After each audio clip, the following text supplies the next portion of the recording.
Hey everybody, Aaron Cowan, Sage Dynamics. In this video, we're going to talk about recoil control on the handgun. So what is recoil? Obviously, we don't want to insult anyone's intelligence, but since the topic is recoil control, let's first talk about what exactly is happening.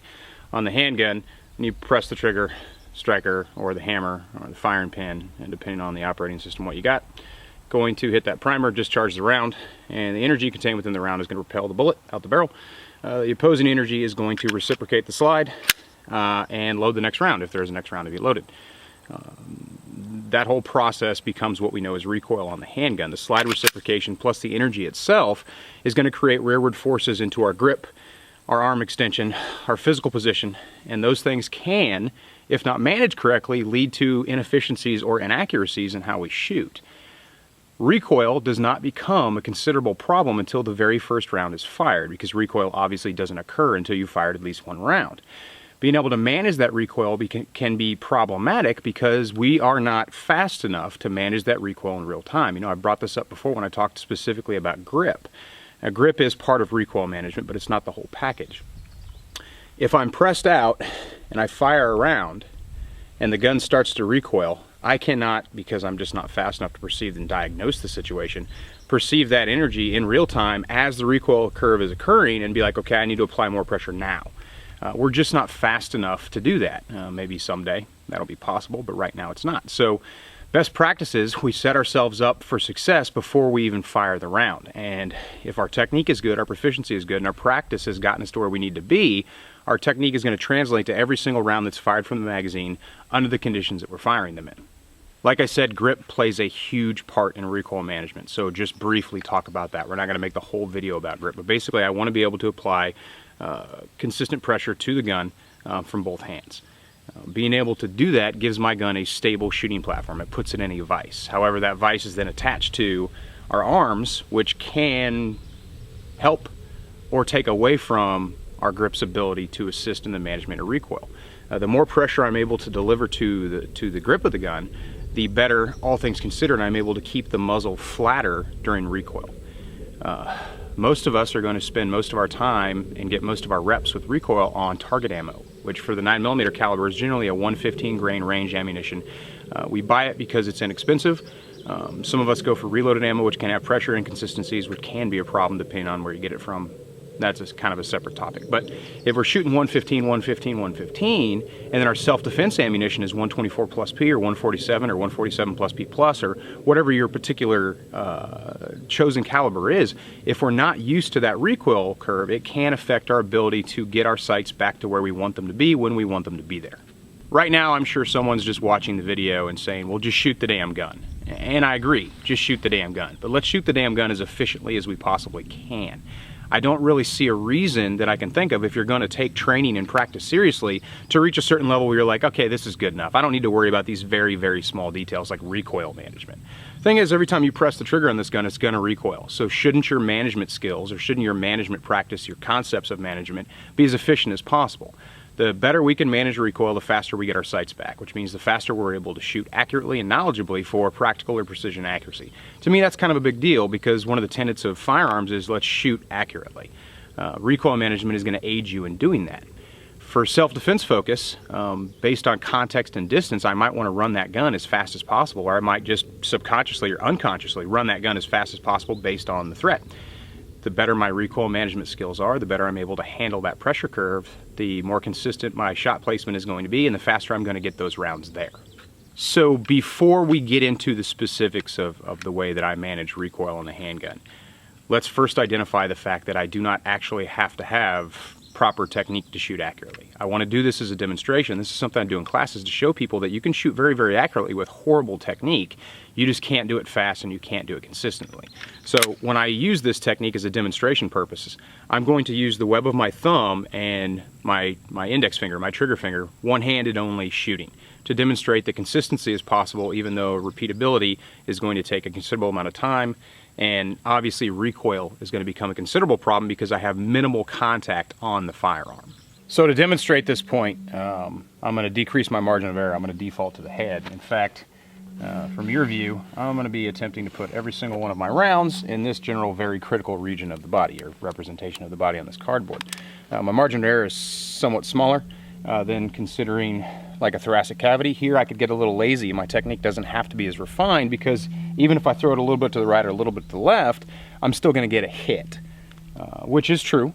However, if we factor in the more realistic nature of the situation, I want to be as precise as possible. So up here, it really translates your inefficiencies. It's kind of like thinking about a compass. 2 degrees at the compass isn't much deviation. 100 meters or a kilometer from the compass, 2 degrees of deviation is pretty huge. Relatively speaking, this is the exact same thing, just applied to firearms accuracy and identifying those inefficiencies and correcting them.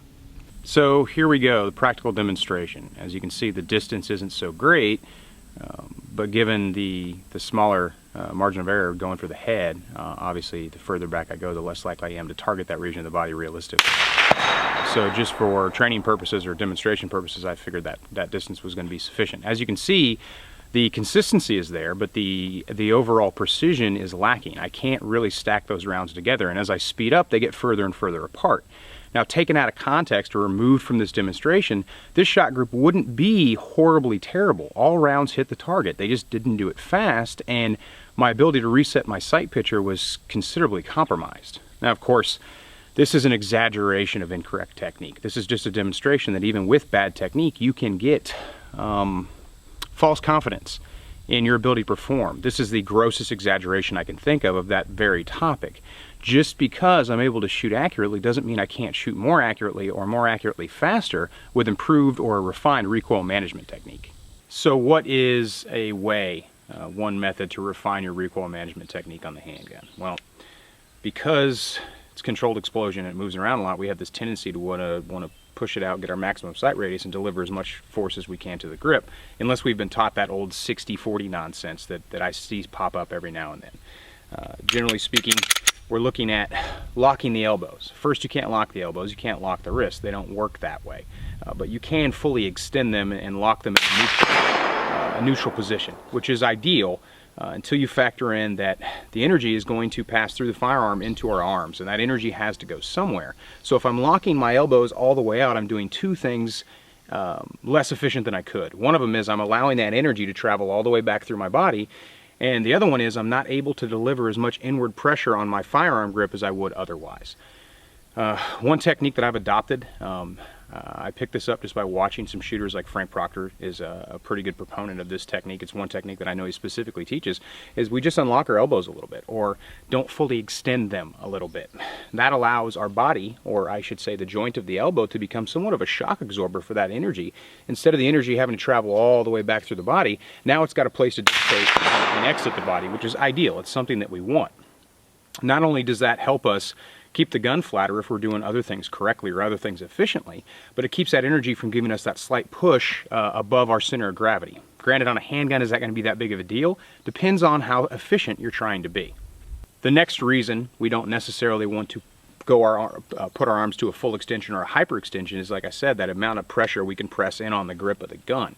If you need someone to help you demonstrate this, basically take an object that's roughly gun size, like a SIRT pistol or a blue gun or whatever you have, place it between your palms, and start here and then work your way all the way out and see how hard it is, or how able you are to keep someone from pulling that out from between your two palms. You'll notice the further you get away from the body, the easier it is for them to remove it from you, because you're not able to deliver as much inward leverage on the gun. Does that matter? I'd say it matters, because that's part of grip. We need to be able to deliver a lot of pressure to this thing to create that vise that we want to shoot from. So now for a demonstration of technique. I'm going to demonstrate the incorrect technique, which is the hyperextension, the full extension of the elbows. And then I'm going to demonstrate a more efficient technique. I won't call my efficient technique the correct technique, because there's a couple different ways to go about this. This is just my philosophy on it. I'm going to use 3 firearms to do this. I'm going to use an OEM Glock 26, an OEM FN 509, and an Agency Arms Edition M&P in 9mm, their Urban Edition. I'm going to fire 5 rounds using the incorrect technique, and then I'm going to fire 5 rounds using the more efficient technique. I'm going to throw up a poor man's grid board so you can see muzzle rise and other factors in there. Now, this isn't just my arm technique. Also factor in that I am applying what I consider to be a proper grip. If you go to my video on grip, it'll tell you exactly how I apply forces to the gun. But with this elbows unlock technique, it does help me apply more grip to the gun, so I consider them to be kind of together. I just didn't really spend a lot of time talking about it in the grip video, because it would have been 40 minutes as opposed to the normal 20 minutes. So up first we have the FN 509.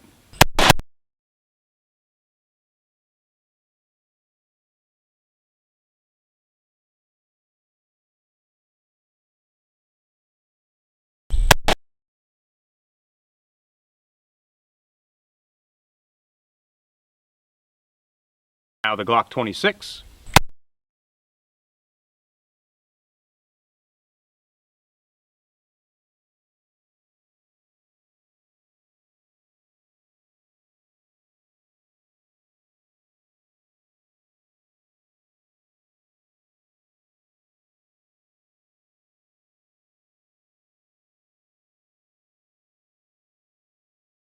Arms Urban Edition M&P.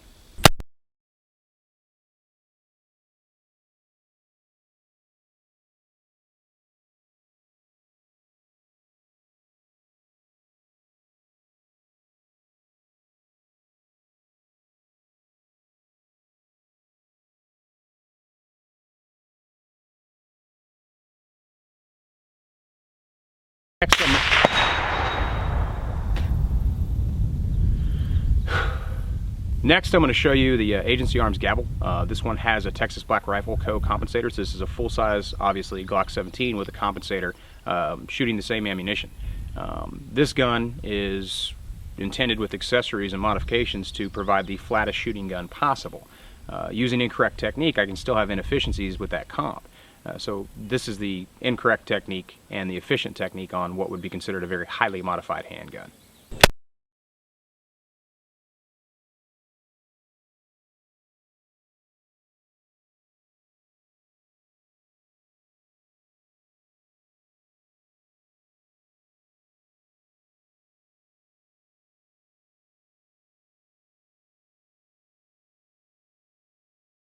Well and good, that's just demonstrating efficiency and muzzle rise. The faster I get the muzzle back, the faster potentially I can reset my sights if my focal game is on point. And my focal plane stays fixed looking for that front sight to settle back down on an iron sight gun, or it remains threat focused, the exact point of impact I want on a red dot gun. Do the techniques differ in the ability to deliver the same consistent shot group at the same speed? I think it's important to take a look at that, so that's what we're going to do now. So here's the target we're going to use. We're going to have two different points of aim. I'm going to put one over here, one over here. On the left side we're going to use that incorrect technique. On the right side we're going to use that more efficient technique.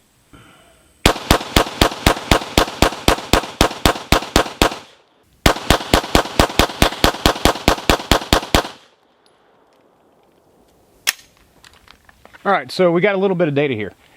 This was that incorrect technique. Elbows locked out, a lot of stress being not only allowed to travel all the way back to the shoulders from the recoil, but I'm also putting more stress on my body, which means more stress on the gun because I'm using unnecessary pressure to kind of press the gun forward as far forward as I can get. And that consistent pressure can cause issues. Consistency is actually not that bad, but it's not exactly where I want it to be. It's low, consistently low. Whereas if we move over to the more efficient technique, I've got these two guys up here. Not really sure what happened there exactly. It's something I got to diagnose in my own personal practice. But my consistency is huge. 15 rounds each group. And I think if you'll recall, just recently when you watched it, I was able to shoot this group faster. Could I have shot them at the same speed? Yes, but using the more efficient technique, I could shoot this group faster because I was getting my front sight back quicker.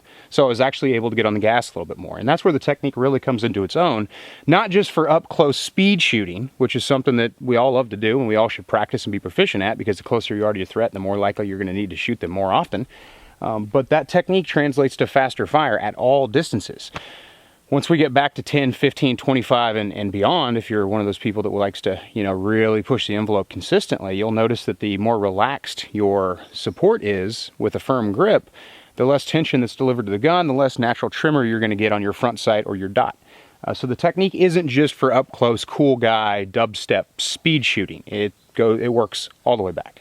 So that's my look, a relatively concise look at recoil management on the handgun. Obviously this is something you should check out and see if it's going to work. If you're having accuracy inefficiencies, is it in your grip? Is it in your appreciation of refined sight alignment and sight picture, or is it in your ability to manage that recoil? Is your first round accurate and then it kind of slowly or quickly falls apart after that? That could definitely be a recoil management issue. You can push through your sights with an improper technique or delivering too much tension in that gun with that full arm extension, actually driving your muzzle below where you want to hit, and then you have to bring it back up. These are things that our body just kind of subconsciously does because of that eye-hand coordination. A lot of those corrections just take place without us having to have actual input. But if we build a really good stable platform and introduce it to ourselves, I guess, intuitively, to where we practice it with an unconscious competence, those eye-hand coordinated assisted resets on shot group are going to improve greatly. You know, I obviously have to bring up the fact that shot groups on paper don't necessarily translate to the street. I hate using the term the street, but that's kind of what we're talking about. We do, and we are, able to cheat to a certain degree when it comes to shooting paper, because we get to see where we hit, whereas on a human form target that's moving around or just wearing dark clothing, we might not necessarily know exactly where that round went, so we can't make that subconscious eye-hand coordinated assisted adjustment to correct for it. I think most people have found through kinesthetic shooting, if you've ever done something like that, that you could be at a relatively distance to a target, not even use your sights at all, and be able to walk your fire into a consistent point of aim. Everybody has the ability to do that, which is a good skill to have, just in case. But not taking away from that artificiality, the more consistent we are on paper, the more consistent we're going to be with the real thing. And if your focus is improvement with recoil management for competition purposes, or just hobby purposes, or just because we should constantly be attempting to improve our skill set, hopefully this helps you with that. I'm Aaron Count with Sage Dynamics. Train accordingly.